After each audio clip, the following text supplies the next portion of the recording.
राजस्थान में विधानसभा चुनाव का प्रचार अब जोर शोर से शुरू हो चुका है, क्योंकि दोनों ही दलों के प्रत्याशी सामने आ चुके हैं और तमाम जो नामांकन प्रक्रिया है वो पूरी हो गई है। अब हम जब प्रत्याशियों से बात करने के लिए आए तो अब प्रत्याशी ऑफिस में कम मिलते हैं, फील्ड में ज़्यादा मिलते हैं। हमारे साथ एक ऐसे कैंडिडेट हैं जो राजस्थान की सबसे बड़ी विधानसभा क्षेत्र के हैं, जो जयपुर में झोटवाड़ा की है, जहाँ से पिछले करीब 15 साल से ये लगातार तैयारी कर रहे थे, दावेदारी कर रहे थे बीजेपी से टिकट की, लेकिन टिकट इनको नहीं मिला और टिकट जो है कर्नल राज्यवर्धन सिंह राठौड़ को मिल गया।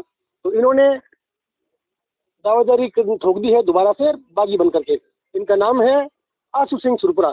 सुरपुरा जी, आपने पिछले 15 साल से आप में सक्रिय हैं और बड़ी उम्मीद थी आपको टिकट मिलने वाली है, लेकिन मिली नहीं।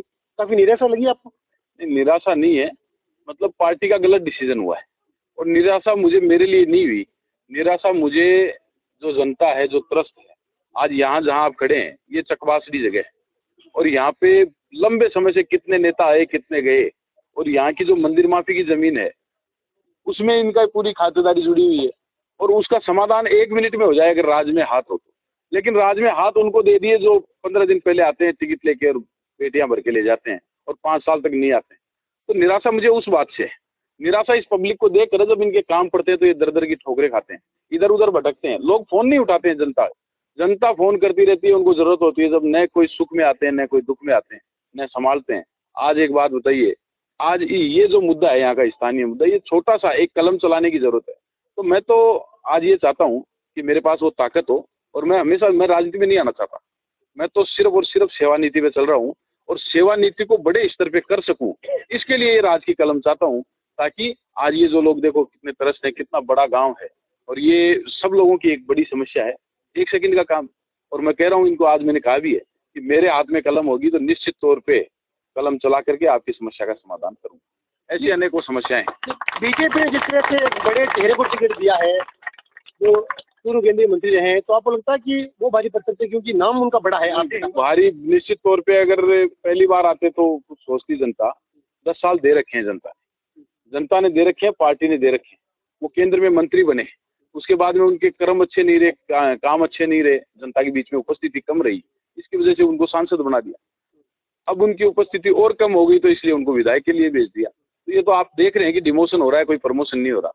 मेरा ये मानना है, व्यक्तिगत रूप से मैं नहीं कहूँगा, लेकिन आप तय मान के चलिए कि उपस्थिति 10 साल में बहुत कम रही है। जनता काम के लिए गई तो फोन मिला नहीं है, बात हो नहीं पाई है। और आज 10 साल बाद में अगर क्षेत्र में आ रहे हैं, क्योंकि झोटवाड़ा उन्हीं के लोकसभा क्षेत्र में, और लोकसभा क्षेत्र में सबने वोट डाल करके 10 साल दिए हैं, तो जनता तो परख चुकी।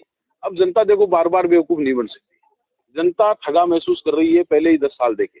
तो अब जनता ने तय कर लिया कि हम वापस 5 साल हमारे खड्डे में नहीं डालना चाहते हैं। इसीलिए आज आप देखो ना, आज नामांकन रैली थी, 3 दिन पहले उनकी थी, उसमें लोग विराटनगर, शाहपुरा, पूरे लोकसभा क्षेत्र से 500-700 आदमी आए थे। 500-700 तो मेरे गाड़ियों में बैठे थे, जो कुछ गाड़ी लेके आए थे उनके ड्राइवर बैठे थे, कोई खुद की गाड़ी संभाल रहा था। आज बड़ी संख्या में, हजारों की संख्या में, कई हजारों की संख्या में आज सैलाब जो था, आज तक राजस्थान के जयपुर जिले में, जयपुर राजधानी में ऐसा सैलाब देखने को नहीं मिला। सुरपुरा जी, कांग्रेस की जो प्रत्याशी है वो कांग्रेस सरकार के कामकाज में चुनाव लड़ रहे हैं, और जो विपक्ष है, जो मान लो बीजेपी के है, वो केंद्र सरकार की नीतियों पर या फिर जो राज्य सरकार की फेलियर रहा उस पर चुनाव लड़ रहे हैं। तो आपके मुद्दे क्या होंगे? देखिए, केंद्र सरकार की नीतियों पे चुनाव बीजेपी लड़ती है, वो केंद्र का चुनाव होता है जो 2024 में होगा। ये विधानसभा का चुनाव है। इस विधानसभा का चुनाव वो है चुनाव जिसमें जनता के रोजाना काम पड़ते हैं। इस चुनाव का देश से कोई लेना देना नहीं। देश का चुनाव होगा, राष्ट्र का चुनाव होगा, तब जनता तय करेगी।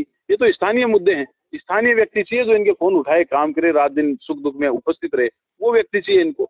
और रही बात कांग्रेस की, तो कांग्रेस के काम किए हैं वो तो प्रत्याशी मैदान में नहीं आए। कांग्रेस के जो प्रत्याशी थे, जो यहाँ पे कैबिनेट मंत्री रहे आदरणीय लालचंद कटारिया जी, वो तो अभी प्रत्याशी बन के आए ही नहीं, उन्होंने चुनाव छोड़ दिया। और सबसे बड़ी बात बताऊं, जो प्रत्याशी अब उतारे हैं, अभिषेक चौधरी जो आए हैं, वो पहली बात तो यहाँ के नहीं है, वो जोधपुर से यहाँ आए हैं। होने को तो पूरा जयपुर ही बाहर से बसा हुआ है, लेकिन जैसे मैं हूँ, मैं 15 साल से यहाँ उपस्थित हूँ।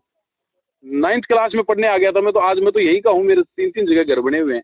गाँव में अलग बना हुआ है, यहाँ ग्रामीण क्षेत्र के लिए, शहरी क्षेत्र के लिए अलग बना हुआ है। तो हम स्थानीय तो हम हैं जो सेवा कर रहे हैं। ये जोधपुर से आ गए और आप छोड़ दीजिए वो बात तो कि पार्टी के नाम पे लड़ेंगे, क्योंकि देखो जनता समझदार है। सरकार की गारंटियां दी है, जो गारंटियां पहले दी है और 5 घंटे अब दी है कि हम काम करेंगे।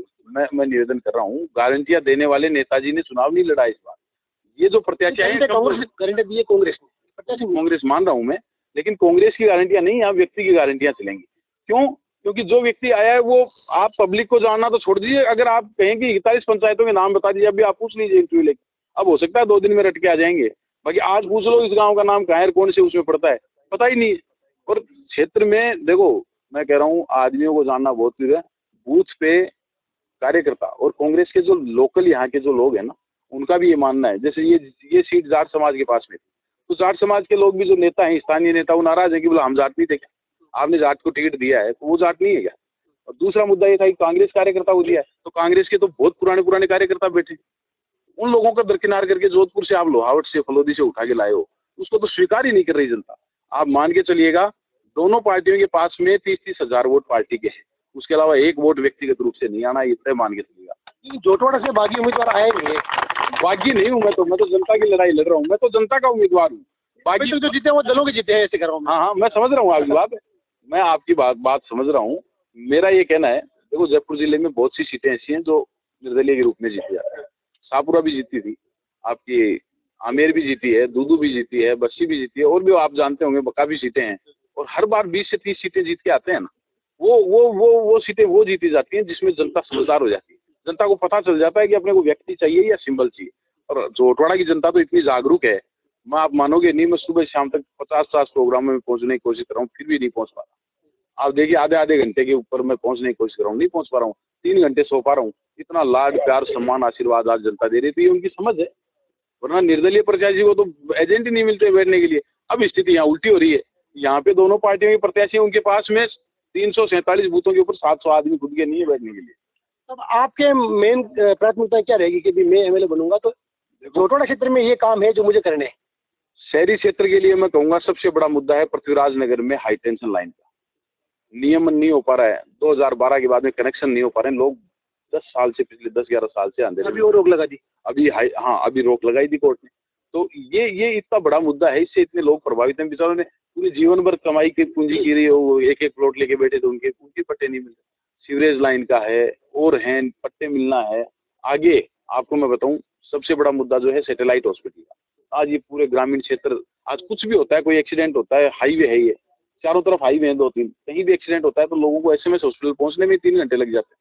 इतना ट्रैफिक रहता है। तो मैं चाहता हूँ कि यहाँ सैटेलाइट हॉस्पिटल जोटवाड़ा में बने, और उसके लिए मैं बहुत ज्यादा प्रयास करूंगा, क्योंकि मेरी इच्छा है। मैं स्वास्थ्य के लिए मेरा बहुत रुचि भी रही है। मैंने खुद ने भी, मेरे 5-5 वर्कर रखे हैं, कोई बीमार हुआ है तो मैंने जाके मदद करवाई, आज भी रखता हूँ। तो वो मेरा एक मुद्दा रहेगा। तीसरा मुद्दा ये रहेगा मेरा ग्रामीण क्षेत्र के लिए। आप देखिए कि ग्रामीण क्षेत्र में आज इतने साल हो गए, कितने नेता आए, कितने चले गए, लेकिन सरकारी कॉलेज नहीं है बच्चों को और बच्चियों के लिए पढ़ने के लिए। वो एक बहुत बड़ा मुद्दा है, तो मैं उस पर काम करूंगा। कॉलेज खुलवाऊंगा यहाँ, उसके लिए प्रयासरत रहूंगा। हॉस्पिटल खुलवाऊंगा। ये जो अभी आप देखिए एक मंगलम सिटी है यहाँ, उसकी इतनी दुर्दशा हो रखी है। नेताओं को वोट देते हैं लेकिन कोई संभाल ही नहीं रहा है। बच्चों की, अभी परसों ही बच्चा, एक टैंकर पलट गया, एक बच्चा खत्म हो गया। उससे पहले टेम्पो पलट गया था, उसमें बच्चे का हाथ कट गया। जिंदगियां खराब हो रही हैं, परिवार उजड़ रहे हैं। इन मुद्दों पे बहुत सी ऐसी कॉलोनियां हैं जो जेडी अप्रूव होने के बावजूद वहाँ पे काम नहीं हो रहे हैं। इन मुद्दों पे हम लोग करेंगे। और दूसरा, विशेष रूप से अपराध के ऊपर लगाम लगाने के लिए अच्छे पुलिस अधिकारियों की नियुक्ति हम यहाँ करेंगे। क्योंकि आप देखते हैं, करदनी इलाका हुआ, वैशाली इलाका हुआ, करनी बिहार इलाका हुआ, कालवाड़ हुआ, इनमें इतनी घटनाएं हुई, इतने मर्डर हुए हैं। आज स्थिति है कि शाम के बाद में महिलाएं अकेली नहीं निकल सकती। इन चीजों पे हम लोग बहुत मजबूती से काम करेंगे। अच्छे अधिकारियों की, ईमानदार अधिकारियों की नियुक्ति करेंगे, ताकि इन सब पे लगाम लग सके। आप पूरी तरह आश्वस्त हैं? 100% मैं कह रहा हूँ, आप नोट कर लीजिएगा। इस जनता की जो बयार चल रही है, 1 लाख वोटों से हम लोग ये सीट लेके और विधानसभा में जाए। बहुत बहुत धन्यवाद। सिंबल जो है यहाँ काम नहीं करेगा, लोगों के बीच में रहकर के काम करेगा, उसकी जीत जो है निश्चित होती है। जो पिछले 15 साल में इस इलाके में मेहनत की है, उसका परिणाम इनको अब मिलने वाला है। एनबीटी ऑनलाइन के लिए जयपुर से राम स्वरूप।